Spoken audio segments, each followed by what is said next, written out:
윤석열 대통령 탄핵 심판이 막바지에 이르면서 헌법재판소와 핵심 증인에 대한 공격이 도를 넘고 있습니다. 특히 윤 대통령 측과 국민의힘에서 홍장원 전 국정원 1차장과 곽종근 전 특전사령관 흠집 내기에 열을 올리고 있는데요. 권영철 대기자와 짚어보겠습니다. 안녕하세요. 안녕하십니까. 네. 윤 대통령 탄핵 심판이 막바지로 이제 다가가고 있는데 네. 헌법재판소 흔들기가 좀 지나친 것 같습니다. 예, 그렇습니다.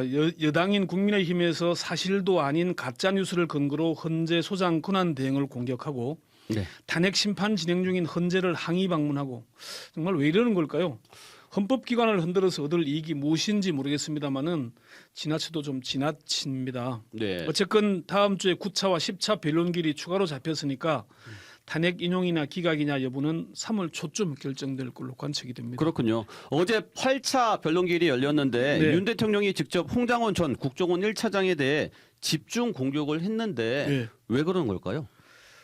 홍 전 차장의 이번에 다 잡아들여서 싹 다 정리하라는 진술이 네. 치명타였던 모양입니다. 홍 전 차장은 자신이 유일하게 윤 대통령으로부터 직접 정치인 체포 지시를 받았기 때문에 자신의 정언을 흔들려고 하는 것이라고 이렇게 말을 했는데요. 네. 그러니까 조지호 경찰청장이나 김대우 방첩사령부 수사단장 등 방첩사 관계자들은 여인행 방첩사령관으로부터 명단을 받았잖아요. 네. 근데 직접 지시를 받은 거는 이 홍장원 차장이 유일하거든요. 네.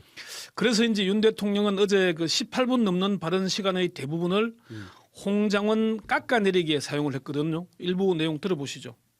분명한 사실은 벌써 몇 달 전부터 정치적 중립 문제와 관련해서 원장의 신임을 많이 잃은 상태였던 것을 제가 알 수 있었습니다. 윤 대통령은 뭐 홍장원이 당일 술을 마신 것 같았다거나 홍장원이 대통령을 팔고 다닌다거나 하는 설명을 길게 하기도 했고요. 네. 윤 대통령은 홍장원 차장에게 전화한 이유가 계엄 사무가 아니라 격려 차원이라고 했는데 이 대목 다시 들어보시죠. 제가 홍장원 차장한테 전화한 거는 계엄 사무가 아니고 이미 관련된 문제는 원장하고 다 얘기를 했기 때문에 제가 전화한 거는 아까 전화를 하겠다라고 한 것도 있고 또 제가 해외 순방 때 국정원의 해외 담당 파트가 여러 가지 그 경호 정보를 많이 도왔기 때문에 제가 격려 차원에서 전화를 기왕 한 김에 한번 해야 되겠다라고 해서 비상계엄을 선포하고 계엄 포고령이 발표되는 그런 긴박한 시간인데 한가하게 격려 차원에서 전화를 했다? 좀 말이 되나요? 안 되죠. 계엄 사무와 관련된 얘기는 원장하고 얘기했다면서 왜 정치인 체포에 나선 방첩사를 도우라는 말은 안 했을까요? 말이 안 되는 얘기들이 많습니다. 네. 홍장원 차장은 계엄 당시에 아까 언급한 대로 윤 대통령이 전화해서 다 잡아들여서 싹 다 정리해라는 네. 지시를 자신이 직접 받았다고 증언했잖아요. 이게 핵심 증언이죠? 그렇습니다. 홍 전 차장은 일관되게 진술을 하고 있습니다. 비상계엄 직후 윤 대통령과의 통화 내용을 말한 거 다시 한번 들어보시죠. 전화를 받으니까 네, 비상계엄 발표하는 걸 확인했냐고 묻었고 네, 그다음에 조금 좀 강한 어투라서 말씀드리기가 좀 어렵습니다만 하여튼 이번에 다 잡아들여서 싹 다 정리해라라고 말씀하셨습니다. 국정원의 대공수사권을 줄 테니 이번에는 일단 방첩사를 적극 지원해라. 아마 방첩사에 자금이면 자금, 인원이면 인원 무조건 지원해라고 말씀하셨습니다. 그러니까 저 비상계엄 선포 당시의 시급한 상황이라면은 격려 전화보다는 이 말이 맞지 않겠습니까? 그러니까요. 네. 그런데 여기서 궁금한 게요. 네. 윤 대통령이 왜 조태영 국정원장에게 직접 지시하지 않고 그보다 한 단계 아래 계급인 홍장원 1차장에게 지시를 했을까요? 저도 그 대목이 궁금해서 여러모로 확인을 해보니까 네. 윤 대통령이 조태용 국정원장에게 지시해야 될 사안인데 왜 홍장원 차장에게 했을까? 그리고 조 원장은 왜 홍 차장의 보고를 받고 내일 아침에 얘기하시죠 하면서 외면했을까? 이게 참 궁금했거든요. 김형도 헌법재판관도 이 점을 물었는데 그 내용 들어보시죠. 대통령이 지금 홍장원 차장한테 이제 굉장히 많은 지시를 막 했는데 그리고 나서 바로 국정원장한테 전화를 해가지고는 참 한가한 얘기를 한 거예요. 미국 출장 어떻게 하실래요?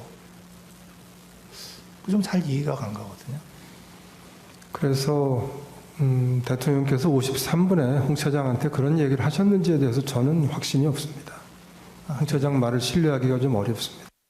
조 원장의 답변을 들어보면은 홍 차장의 진술이 흔들릴 수 있겠지만은 사실은 그게 아니었습니다. 아, 그래요? 네. 조태용 원장 말보다 홍장원 차장의 진술이 더 신빙성이 있다는 건가요? 그렇습니다. 한마디로 조태용 패싱이라는 건데요. 전직 국정원 고위 관계자에게 확인한 바로는 조태용 국정원장은 이미 대통령의 눈밖에 났다는 겁니다. 국정원 안팎에서는 다음 인사에서 조태용 원장이 낙마하고 네. 홍장원 차장이 차기 원장으로 거론된다는 얘기가 파다했다고 합니다. 네. 조태용 원장은 비상계엄 직전에 열린 국무회의에도 참석했고 윤 대통령이 전화를 2차례나 걸었는데 방첩사를 도와서 싹 다 정리하라는 얘기를 듣지 못했지 않습니까? 네. 그런데 홍장원 차장이 그런 엄청난 보고를 하니까 빈정이 상했을 거라고 조 원장을 잘 아는 사람들이 얘기를 했습니다. 윤 대통령과 사법연수원 동기이고 한때 절친했던 민주당 박범계 의원은 조태용 패싱이라고 자신의 페이스북에 글을 올리기도 했습니다. 그렇군요. 그런데 지난해 3월에 윤 네. 대통령이 안가에서 처음으로 비상계엄 조치를 언급했을 때 네. 조태용 국정원장은 반대 입장을 전달했다고 이렇게 진술을 했어요. 시원식 국가안보실장이 그 지난 11일 7차 변론기에서 말을 했는데요. 네. 그 말 잠시 들어보시죠. 당시 조태용 국정원장도 국제관계에 대해 언급하면서 외국에서 받아들일 수 없고 우리나라의 국격에 비추어 생각할 수도 없다는 취지로 말하였나요?